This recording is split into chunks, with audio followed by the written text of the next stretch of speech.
아멘. 여러분 만나서 반갑습니다. 명절 때문에 많이 분주하고 또 피곤도 하리라고 생각합니다. 그럼에도 불구하고 우리가 지금 하나님 앞에 서 있기 때문에 마음을 정돈하고 하나님께 온전히 우리의 마음을 드리는 시간이 되었으면 합니다. 시편 1편은 지혜 시에 속합니다.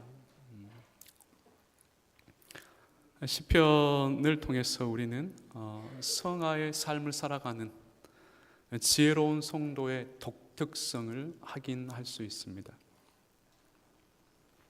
그리고 시편에서 말하는 복이라는 것은 위에서 부어주시는 어떤 축복, 블레싱을 의미하지는 않습니다. 오히려 일상에서 느끼는 행복을 말합니다. 여기서 복 있는 사람이다 라고 할 때 이 복이라는 것은 어떤 축복보다는 일상에서 누리는 어떤 행복, 해피, 이런 어떤 의미로 여러분들이 이해하는 게 옳습니다. 즉 일상에서 누리는 구원의 어떤 소소한 은혜, 이렇게 복을 정의할 수 있을 것입니다.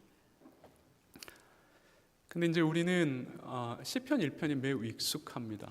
늘 읽고 또 암송하고 또 묵상하죠. 그래서 사실 이제 이 시편을 읽을 때 조심스러움이 있어야 합니다.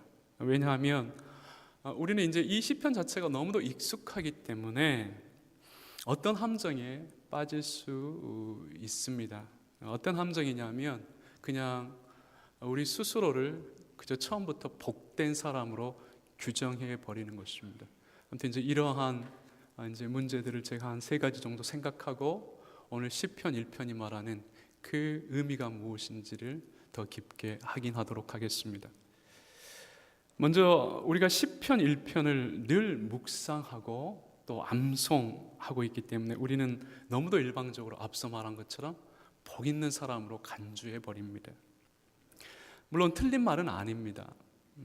분명히 우리는 신분에 있어서 복 있는 사람입니다.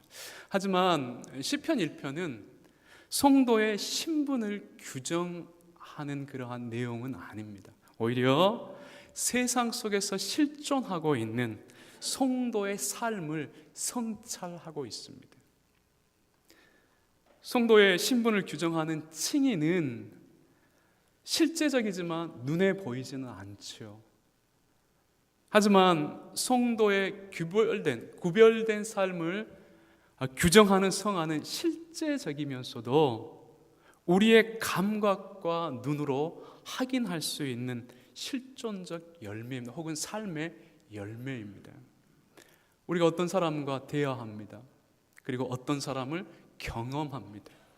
그리고 어떤 사건과 또 오랜 사귐을 통해서 우리는 어떤 사람을 판단하거나 또 그 사람의 성향을 이해할 수 있고 혹은 그 사람의 성숙도까지도 어느 정도 이해하는 것이 사실입니다. 그러니까 우리는 여러 대화, 사건, 사귐을 통해서 좀 더 성숙한 사람과 좀 더 덜 성숙한 사람을 어느 정도 알 수 있다라는 것이죠. 결국 시편 1편이 말하는 복 있는 사람은 이러한 성화의 삶과 관련해서 이해하는 것이 옳다라는 것입니다. 특별히 이러한 면에서 시편이 말하는 복 있는 사람을 곧바로 우리 자신이다라고 규정하기 전에 우리는 신중히 살펴야 한다라는 것입니다. 우리가 추구하는 삶의 의식, 삶의 인격, 삶의 체계, 그리고 삶의 방식을 통해서 복 있는 사람에 속해 있는가를 점검해야 합니다. 우리가 살아가고 있는 모습을 살핀 후에 우리가 신분이 아닌 실존적으로 복 있는 사람인가에 대해서 평가해야 된다는 것이죠. 성화의 삶은 성경의 지식과 언어로 확인되지 않습니다. 그것은 지극히 일부고 사소합니다. 물론 우리가 평생을 두고 성화를 이루가는 삶을 추구하지만 그 성화의 삶은 우리의 사고, 우리의 인격, 우리의 삶의 체계나 방식 등을 통해서 확인된다는 것을 여러분들이 기억해야 합니다. 우리 속에 있는 성령은 하나님의 명령된 뜻을 이루는 방식으로 우리를 거룩한 존재로 만들어 가시기 때문입니다. 그러니까 칭의는 우리에게 보이지 않는 간접적 지식에 속한 것으로 이해될 수 있고, 그러나 성화는 우리가 감각적으로 이해될 수 있는 그러한 내용으로 확인될 수 있다는 것입니다. 지금 시편 1편은 이 사실을 우리에게 말하고 있는 것입니다. 오늘날 한국교회는 칭의라는 신분을 너무도 강조합니다. 성도로 하여금 하나님의 형상을 닮아가는 성화의 삶에 대해서 그렇게 큰 관심을 두고 있지 않는 것처럼 보이는 것입니다. 그래서 인격적인 성장, 성숙한 윤리의식, 선한 행위, 이웃에 대한 배려와 긍휼, 의식적인 삶, 정의와 공의를 위한 삶, 정직한 삶에 대해서 삶의 중요한 가치로 여기지는 않습니다.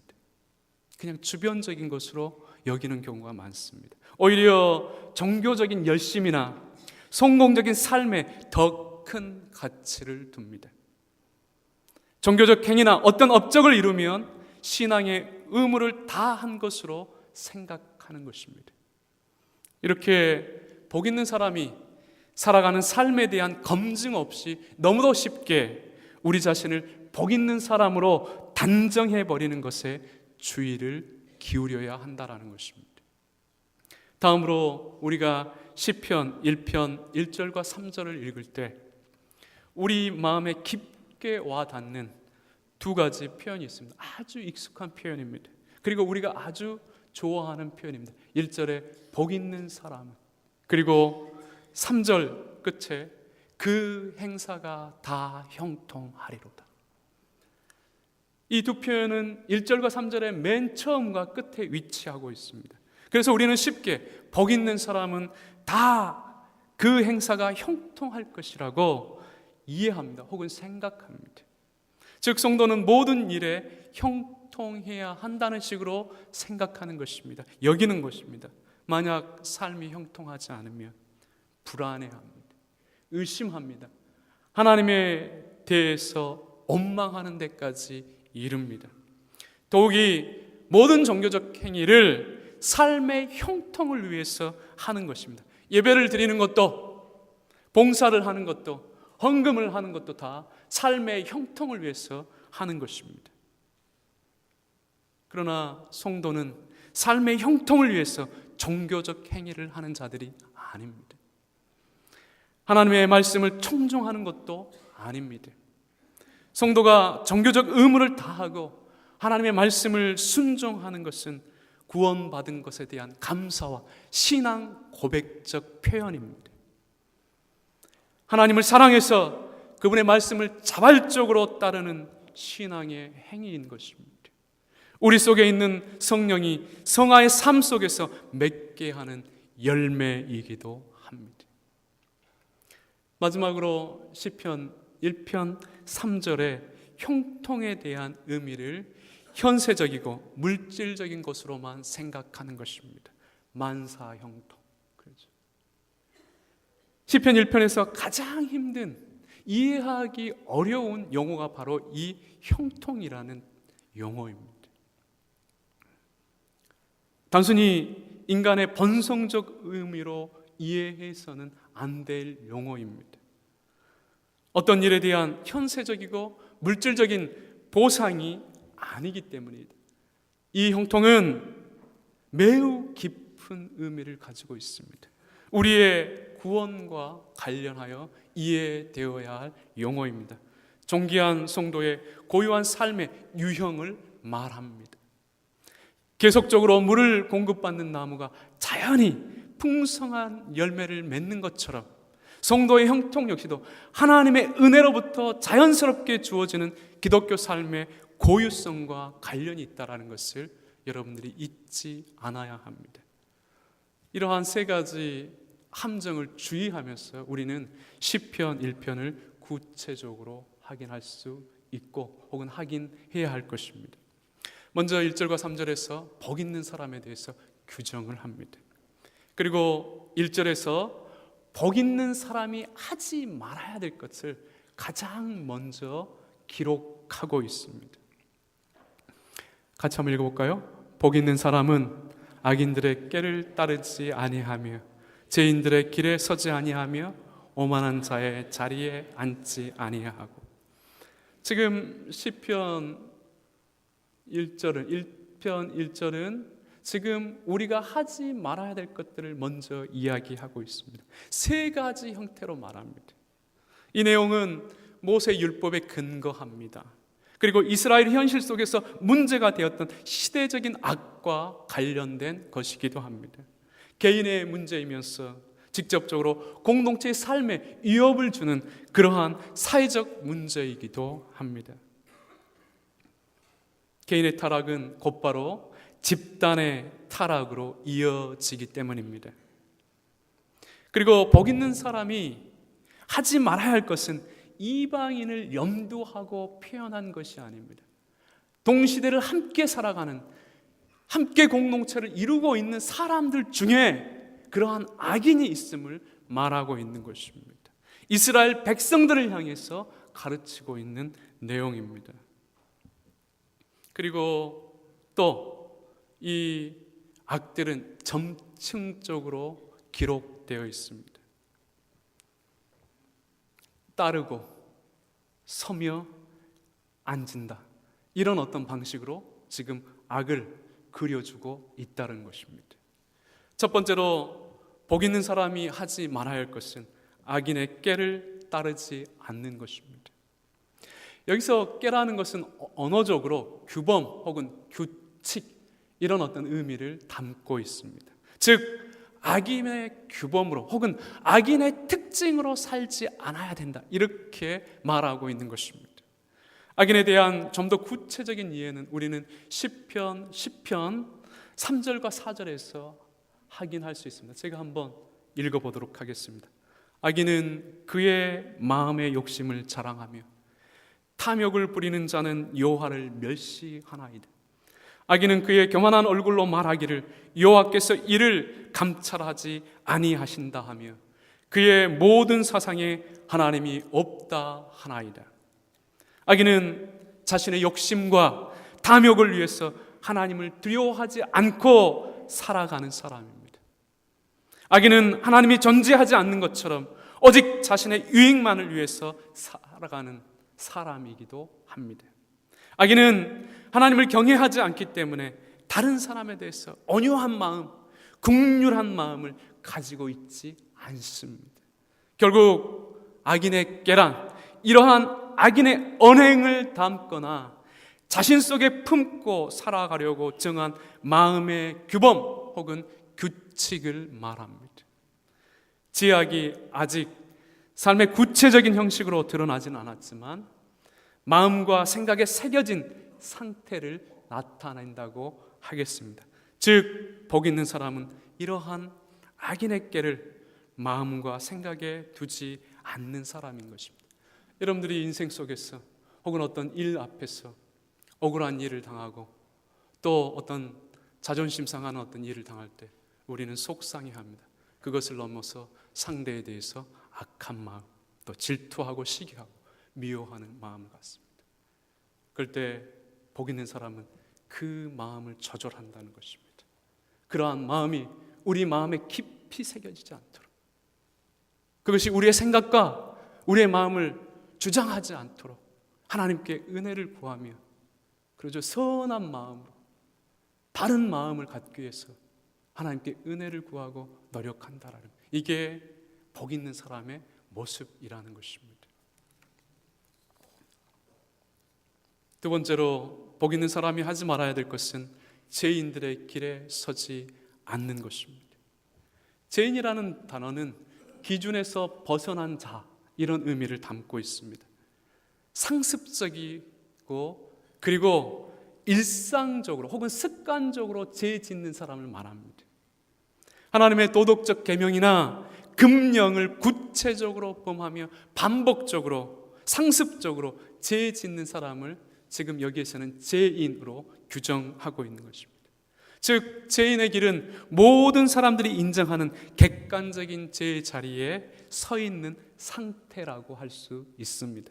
당연히 죄악이 삶의 구체적인 형식으로 드러나 실천되고 있는 모습입니다.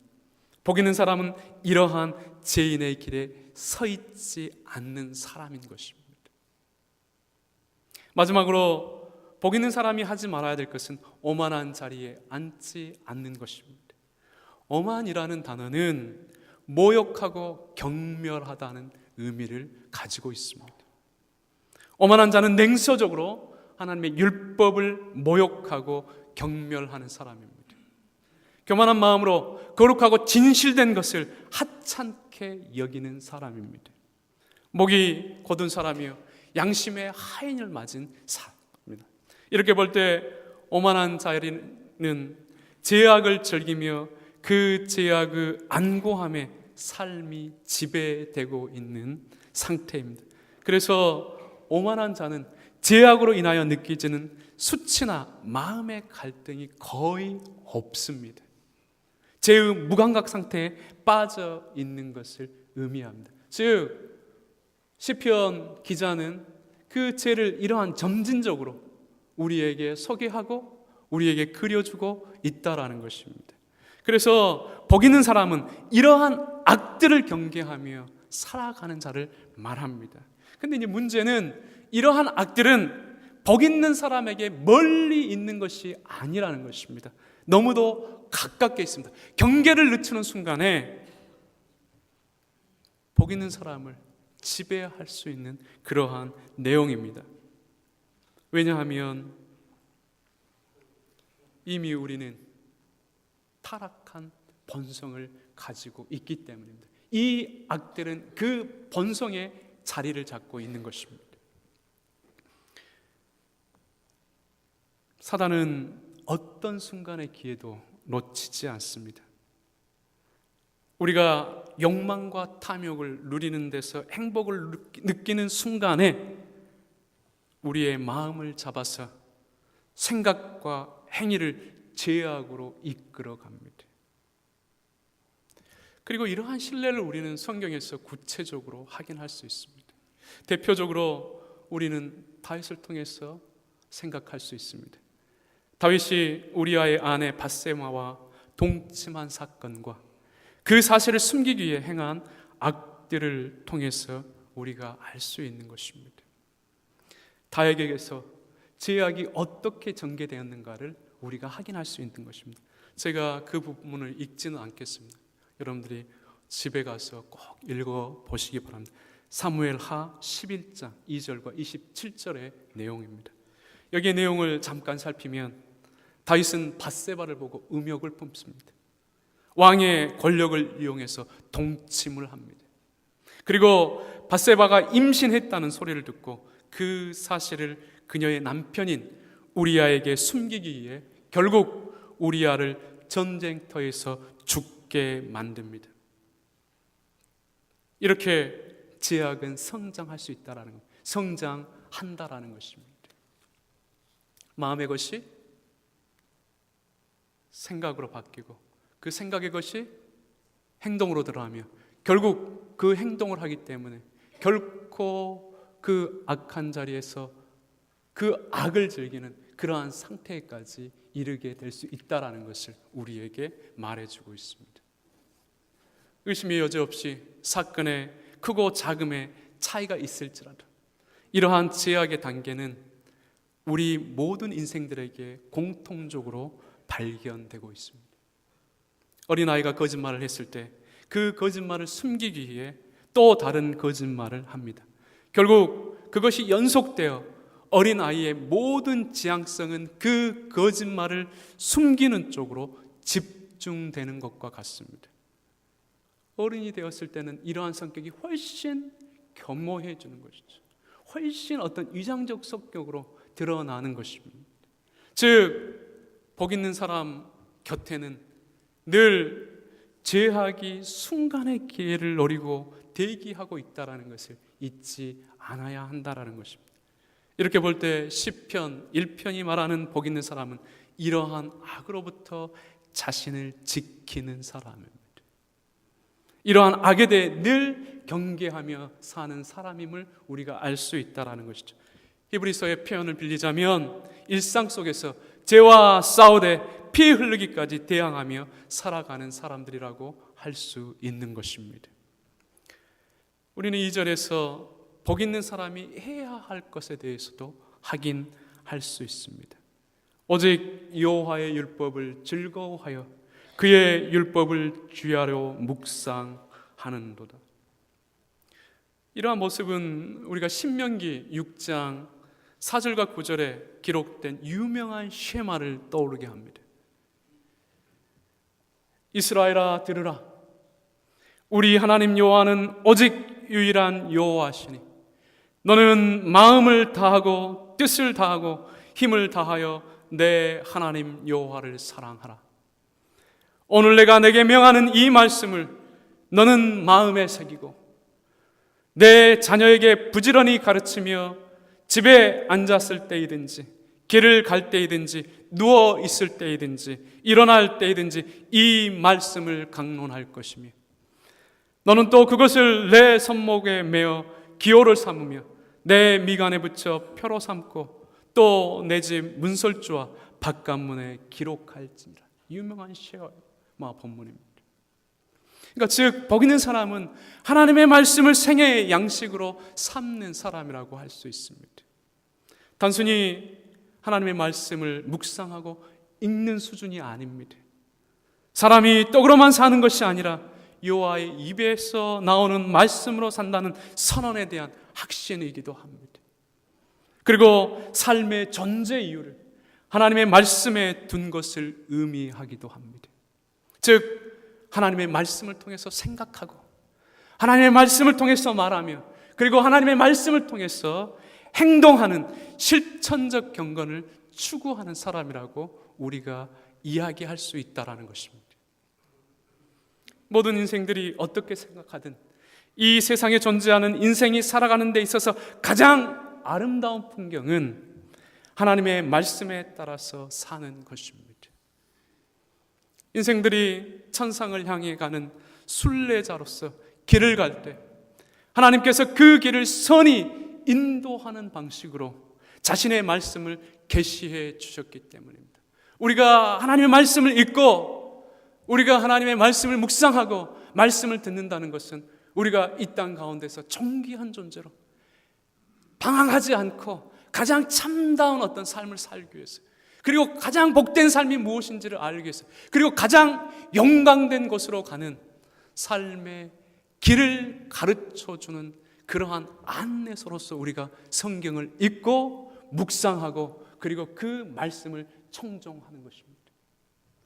결국 참된 경건은 하나님이 친히 자신의 이름을 위해 의로운 길을 걷게 하는 방식이며 하나님의 뜻을 이루며 가게 하는 방식입니다. 그래서 복 있는 사람이 주야로 율법을 묵상한다는 것은 당연한 현실이고 사실이며 풍경인 것입니다. 평생을 두고 실천해야 할 일상의 경건이라는 것을 잊지 않아야 합니다. 특별히 이러한 1절과 2절의 이해 속에서 복 있는 사람이 죄를 경계하는 것과 하나님의 말씀을 사랑하는 것은 분리될 수 없는 것입니다. 동전의 앞뒤면과 같습니다. 죄를 피하고 하나님의 선하신 뜻을 이루어가는 것은 참된 경건을 실천하는 자로서 서로 깊은 관계를 갖고 있는 것입니다.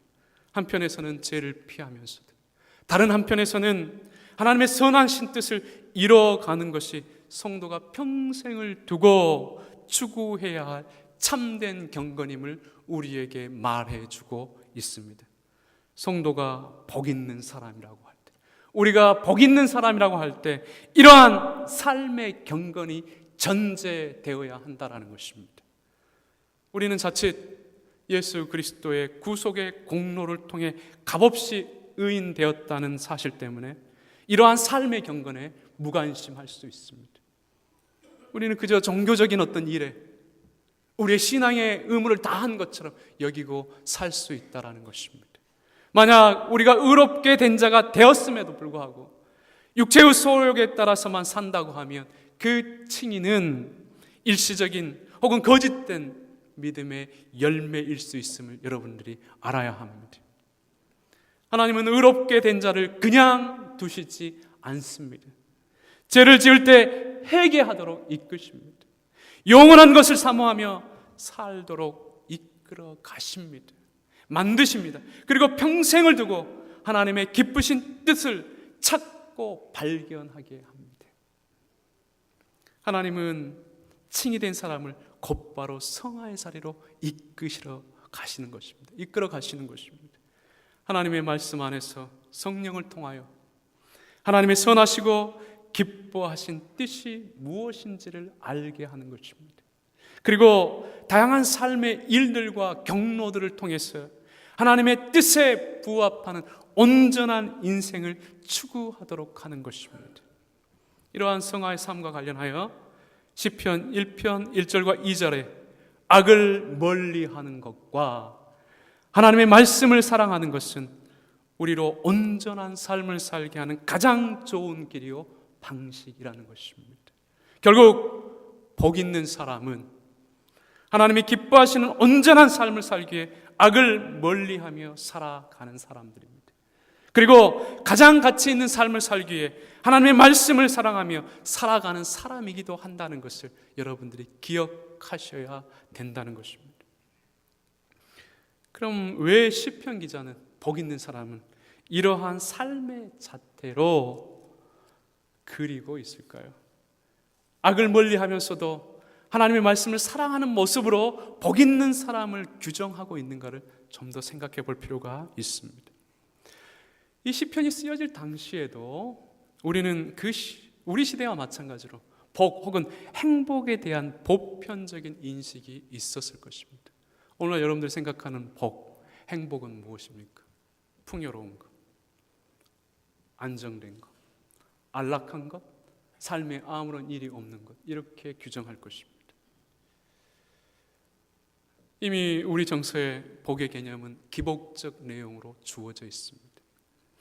그 당시에도 오늘 시대와 크게 다르지 않다는 것입니다. 왜냐하면 인간의 본성은 그때나 지금이나 달라진 것이 없기 때문입니다.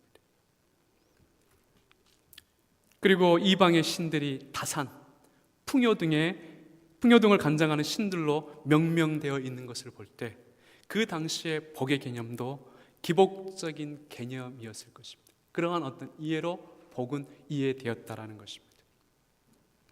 특별히 인간이 가지고 있는 기복적인 복, 행복의 개념은 인간이 타락했을 때 하나님께서 너는 종일토록 수고하고 땀을 흘려야 땅의 소산을 먹으리라고 저주한 순간에서부터 이야기된 것입니다. 수고하고 땀을 흘려서 소산을 먹어야 하는 타락한 인간의 많은 것을 얻고자 하는 욕심에 근거하고 있다는 것입니다. 땅의 소산을 많이 갖는 것을 복으로 생각하는 것이죠. 이 때문에 세상의 거의 모든 자연 종교들도 물질적인 풍요를 약속해 주는 사물이나 대상을 형상화하여 숭배하고 있습니다.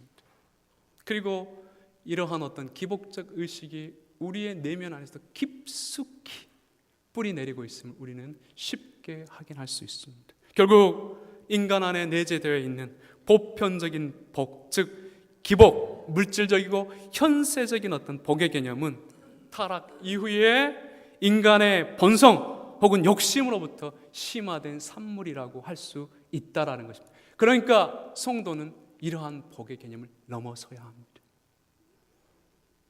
그래서 시편 1편이 말하는 복, 일상 속에서 누리는 하나님의 은혜는 본질적인 의미였어요. 인간의 욕심이나 욕망을 채우는 식에 우리가 부자가 되고 우리가 성공하며 세상적으로 높아지는 것을 의미하지 않습니다.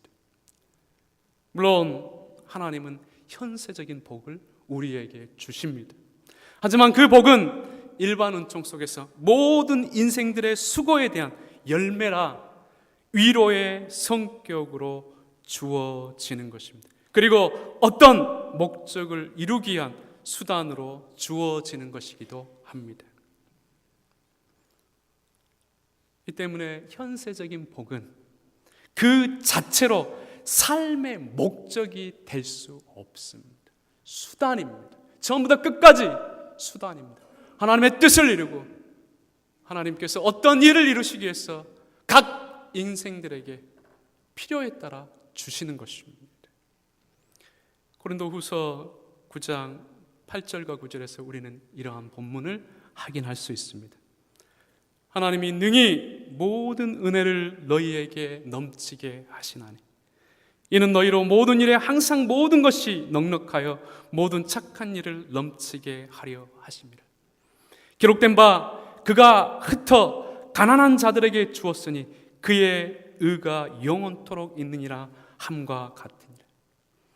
하나님은 현세적인 복을 통해서 착한 일을 하게 하십니다. 어떤 목적을 이루게 하십니다. 어떤 사람에 대해서 섬기게 합니다. 어떤 일을 이루도록 하시는 것입니다. 그리고 그러한 것들을 통해서 궁극적인 것을 바라보게 하시는 것입니다. 즉 현세적인 복은 이렇게 수단적인 의미를 갖는다는 것입니다. 만약 하나님께서 우리에게 이러한 현세적인 복 자체로 우리의 어떤 신앙과 은혜의 성격을 규정을 했다고 하면 저나 여러분들은 세상에서 가장 부자들이 되어야 합니다. 저는 부자가 아닙니다. 아마 여러분들도 세상적으로 크게 부자는 아닐 것이죠. 기독교는 그러한 복을 말하고 있지 않다라는 것이죠. 그것보다 훨씬 더 깊고 차원적인 복을 말하고 있다는 것을 우리가 생각해야 합니다. 결국 시편 1편이 말하는 복은 궁극적으로 우리가 추구해야 될 천상적인 것과 관련이 있습니다. 천상을 추구하고 실천하는 자로서 복 있는 사람입니다. 하나님의 마음을 잘 알아 살아드리는 자로서 복 있는 사람임을 말하고 있습니다. 당연히 시편 기자는 이렇게 정의된 복 있는 사람을 두고 다음과 같이 기록한 것입니다. 그는 시냇가에 심은 나무가 철을 따라 열매를 맺으며 그 잎사귀가 마르지 아니함 같으니 그가 하는 모든 일이 다 형통하리로다. 그러면 이제 이 3절에 기록된 형통의 의미는 무엇일까요? 우리가 성경에서 하나님을 경외하며 살면서도 일상의 일들이 형통하지 못했던 인물을 찾는 것은 결코 어렵지 않습니다. 특별히 우리가 선지서들을 보면 그 선지자들은 정말 하나님 앞에서 몸부림치며 주의 말씀으로 살고자 처절한 싸움을 살고 살았습니다. 그러나 그들의 삶을 결코 형통하지 않았습니다. 오히려 고난이었습니다. 고생이었습니다. 삶 자체가 아픔이었습니다. 특별히 시편 73편 14절에도 이렇게 기록되어 있습니다. 나는 종일 재난을 당하며 아침마다 징벌을 받았도다. 여기서 나는 시편 기자를 말합니다. 어떤 사람이냐면 정말로 마음을 정결하여 오직 하나님의 말씀대로 살고자 노력했던 그 시편 기자를 말합니다. 그 기자가 나는 종일 재난을 당하며 아침마다 징벌을 받는다. 이렇게 고백하고 있다는 것입니다. 사실 이 때문에 현세적이고 물질적으로만 형통의 의미를 파악할 수가 없습니다. 현세적이고 물질적으로 이해되는 형통은 악인들에게도 있습니다. 어떤 의미에서 악인들에게 훨씬 더 풍성한 것이 사실입니다. 그리고 시편 1편에서 말하고 있는 형통의 의미는 대단히 상식적이고 일반적인 이해를 가지고 있습니다. 척박한 곳이 아닌 물이 풍성한 곳, 여기서는 뭐라고 말하냐면 언어적으로 수로를 말합니다. 수로가에 심겨진 나무, 여기서 물가에 심겨진 나무를 의미합니다. 여기서 물가라는 건 수로를 의미합니다. 항상 365일 물이 흐르는 곳, 그 수로에 심겨진 나무가 계절에 따라서 가시를 맺고 또 그 잎사귀가 마르지 않다는 것을 우리에게 말해줍니다. 이적이나 기적 같은 성격이 아닙니다. 특별한 것도 아닙니다. 그렇다고 황금의 열매를 맺는 것도 아닙니다. 나무 열매 아닌 어떤 다른 독특한 것을 맺는 것도 아닙니다. 사과나무는 사과 열매를 맺습니다. 대추야자는 대추야자 열매를 맺습니다. 물이 풍부한 지역에서 자라는 나무는 봄에 새싹을 내고 여름에 꽃을 피우며 그리고 가을에는 열매를 맺는 것입니다. 매우 자연스럽죠. 즉 이러한 나무처럼 복 있는 사람은 모든 일도 다 형통하다고 말하는 것입니다. 시편 1편이 왜 그럼 이렇게 일상적이고 상식적인 성격으로 형통을 말하고 있을까요? 이것을 우리가 분명히 이해하기 위해서는 4절과 대조해서 이해해야 합니다. 우리가 4절을 같이 함께 읽어보도록 하겠습니다. 4절입니다. 악인은 그렇지 않으며 오직 바람에 나는 겨와 같도다. 악인들이 현세적으로 물질적으로 형통하지 못하기 때문에 이러한 기록을 하고 있는 것이 아닙니다.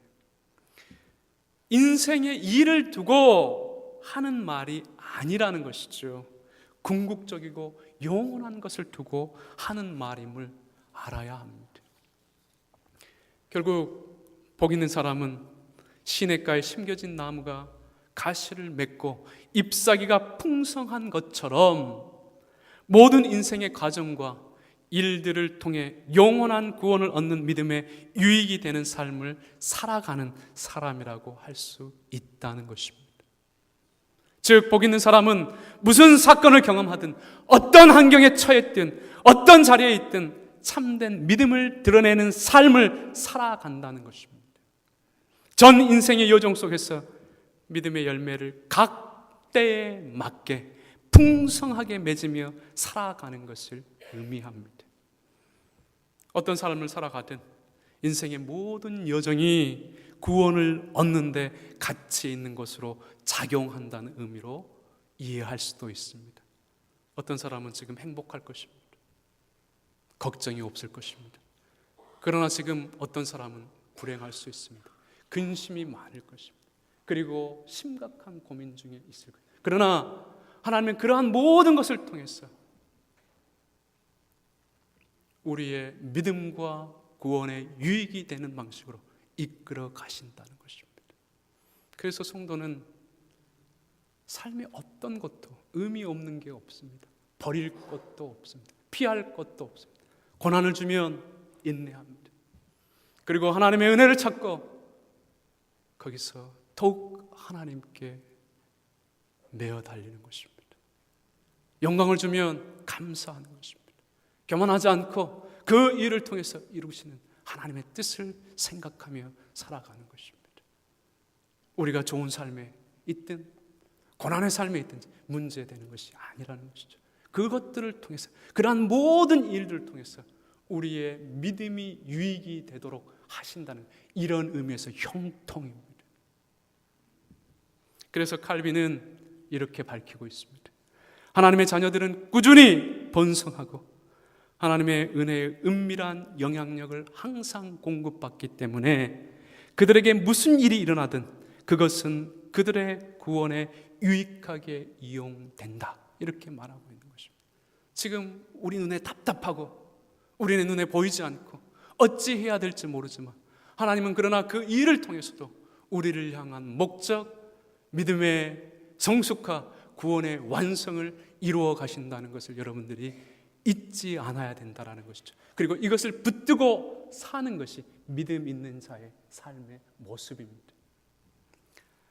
시편 1편 4절은 악인을 바람에 나는 겨와 같은 인생이라고 표현하고 있습니다. 인생 속에서 경험하는 어느 것 하나도 구원을 이루는데 유익을 주지 못한다는 의미입니다. 악인의 길은 인생의 길과 질적으로 다른 하나님의 심판을 부르는 인생의 여정입니다. 인간이 보기에 풍성할 수 있습니다. 화려할 수 있습니다. 좋게 보일 수 있습니다. 그러나 그 삶은 한순간에 배임을 당하고 시들어버리는 들풀과 같습니다. 잎사귀는 무성하나 아무런 열매를 맺지 못하는 예수님이 저주하신 무화과 나무와 같기도 합니다.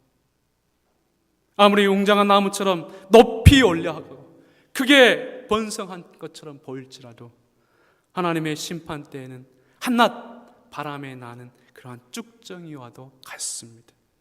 결국 악인이 아무리 득세하고 형통한들 그 악인의 신분이란 유기된 자입니다. 마귀의 자녀이며 영원한 고통의 형벌 속에서 위를 쳐다보며 물 한 방울의 물을 구걸하게 될 자임을 여러분들이 잊지 않아야 합니다. 하나님에 대한 믿음의 가치는 우리의 육신적 평안함이나 안정 속에서 확인되지 않습니다. 믿음은 우리에게 삶의 외적인 행복을 보장해 주지 않습니다. 만약 여러분들이 외적인 행복을 위해서 교회를 찾고 하나님을 믿는다고 하면 잘못 오신 것입니다. 오히려 성공하게 하는 학원이나 그런 강사나 혹은 그러한 종교를 찾아가셔야 합니다. 오히려 하나님에 대한 믿음의 가치는 어떤 현실 속에서도, 즉 악인의 득세와 형통함 속에서도 우리와 하나님의 사이의 관계가 결코 단절되지 않는다는 데 있습니다. 어떤 현실 속에서도 하나님의 거룩한 자녀로 살게 하며 마지막 때에 하나님의 영광에 이르는 것에 있습니다. 하나님이 우리를 끝까지 붙드시기 때문입니다. 우리가 어떤 일을 경험하든 그 일을 선한 목적을 이루는 도구로 사용하시기 때문입니다. 그래서 시편 기자는 곧 이어서 5절에서 악인이 심판을 견디지 못하며 의인의 해중에 들지 못한다고 고백하고 있는 것입니다. 악인은 의인과 전혀 다른 인생의 길에 서 있습니다. 악인은 표면적으로 화려하고 부요한 것 같으나 내면적으로 쉼이 없고 마음의 평안을 얻지 못합니다. 여러분들 제가 죄를 지면 어떻습니까? 싸웠을 때 먼저 크게 소리치는 사람이 그 순간 좀 우쭐할 수 있습니다. 그러나 뒤돌아서면 마음이 편치 않습니다. 늘 의심과 경계 속에서 살아갑니다. 사단의 습성처럼 항상 유리하고 방황하는 자로 살아갑니다. 그러니까 여기서 유리하고 방황한다는 것은 마음에 둘 곳이 없이 마음의 안정을 하지 못하고 살아간다는 걸 말합니다. 현세적 심판에 놓여 있는 삶입니다. 그리고 본성적으로 악인은 의인의 해중에 들 수 없습니다. 설령 일시적으로 의인과 악인이 함께 일시적으로 같이 있을 수 있습니다. 그러나 결과적으로 악인은 의인의 해중에서 뛰어나올 수밖에 없습니다. 왜냐하면 어둠과 빛은 섞일 수 없기 때문입니다. 당연히 악인은 미래에서도 안식과 쉼이 없는 영원한 형벌에 이르게 됩니다. 복 있는 사람으로서 의인은 천상의 가치를 가지고 있는 사람입니다. 그러나 악인은 지극히 하나님 없는 자기 중심적인 가치를 가지고 사는 사람이라고 할 수 있습니다. 의인은 하늘의 것을 위해 현실의 것을 선한 기회와 연단의 도구로 여깁니다. 그러나 악인은 현실의 것을 오직 자신의 안락함과 삶의 목적으로 여기며 삽니다. 의인은 악을 싫어하고 하나님의 말씀을 사랑합니다. 하지만 악인은 악을 사랑하고 하나님의 말씀을 싫어합니다. 이 때문에 하나님이 악인의 길은 인정하시나 의인의 길은 인정하시나 악인의 길은 인정하지 않는 것입니다. 이게 6절의 고백입니다. 의인은 삶의 가치를 하늘에 두고 살아갑니다. 어떤 생을 살든 하나님을 경외하는 신앙에서 이탈되지 않는 것입니다. 그러나 악인은 세상의 것에 가치를 두고 살기 때문에 의인보다 훨씬 자유로울 수 있지만 그러나 그의 영혼은 이미 죽은 자로서 살아가고 있는 모습입니다. 필연적으로 인생이 가는 길은 악인의 길 아니면 의인의 길입니다. 삶의 다양한 풍경은 존재할 수 있으나 모든 인생은 이 두 길을 필연적으로 걷게 되어 있습니다. 여러분들은 지금 어떤 길을 걷고 있습니까? 의인의 길입니까? 악인의 길입니까? 악인의 길에 서기를 원합니까? 의인의 길에 서기를 원합니까? 복 있는 사람은 지극히 평범한 삶 속에서 하나님의 뜻을 드러내며 사는 사람입니다. 본래 하나님이 의도했던 대로 살아가는 사람이기도 합니다. 기적과 이적의 삶을 사는 사람이 아닙니다. 특별한 삶을 사는 것도 아닙니다. 오히려 일상의 소소함 속에서 하나님의 은혜를 누리며 살아가는 자들입니다. 하나님은 복 있는 사람을 아십니다. 복 있는 사람이 가는 길도 아십니다. 그래서 복 있는 사람은 지금 자신이 어떤 삶을 살아가고 있든 가장 복된 자리에 있음을 압니다. 고난도 문제가 되지 않습니다. 아픔도 문제가 되지 않습니다. 애로움도 문제가 되지 않습니다. 지금 여러분들이 어떤 일로 고민을 하든, 어떤 일로 기도를 하고 있든, 어떤 일로 괴로움을 당하고 있든 그것 역시 아무런 문제가 되지 않는다는 것을 아셔야 합니다. 하나님은 그것들을 통해서 협력하여 선을 이루도록 하기 때문입니다. 그리고 구원의 신앙에 있어서 가장 유익이 되도록 만드시기 때문에 그 일을 통해서 그 고민, 그 고난, 그 아픔, 갈등을 통해서 결국 우리를 구원의 자리로, 구원이 완성된 자리로 우리를 이끌어 가시기 때문입니다. 하나님의 관심은 지금 우리가 어떤 환경에 있느냐에 있지 않습니다. 오직 어떤 신앙의 가치와 태도로 사느냐에 있습니다. 복 있는 사람은 악을 멀리하며 하나님의 말씀을 사랑하며 살아갑니다. 세상 속에서 성화의 삶을 살아가는 성도의 자태입니다. 이러한 복 있는 사람의 길, 복 있는 사람으로서 여러분 주어진 인생을 힘있게 복되게 살아가시기를 주의 이름으로 축원합니다. 기도하겠습니다. 아버지 하나님, 인생은 필연적으로 의인의 길 혹은 악인의 길, 복된 사람의 길, 악한 사람의 길을 걸어야 합니다. 지금 우리는 어떤 길을 걷기를 원합니까? 하나님을 믿고 고백하고 예배하면서도 우리가 죄를 미워하며 하나님의 말씀을 사랑하고 있는지 주님, 우리 자신을 살피기를 원합니다. 주여, 우리로 복된 삶의 길을 걷게 하여 주옵소서. 죄를 멀리하며 하나님의 말씀을 사랑하는 그러한 인생을 살게 하여 주옵소서. 그걸 통해서 하나님께서 우리에게 베푸신 그 은혜의 풍성함과 하나님의 놀라운 역사와 또 인간의 참된 가치를 누리며 살게 하여 주옵소서. 이 은혜를 저희에게 허락하시며 우리가 이 은혜 안에 평생 거하기를 원합니다. 주여, 우리를 긍휼히 여겨 주옵소서. 감사드리며 우리 주 예수 그리스도 이름으로 기도드렸습니다. 아멘.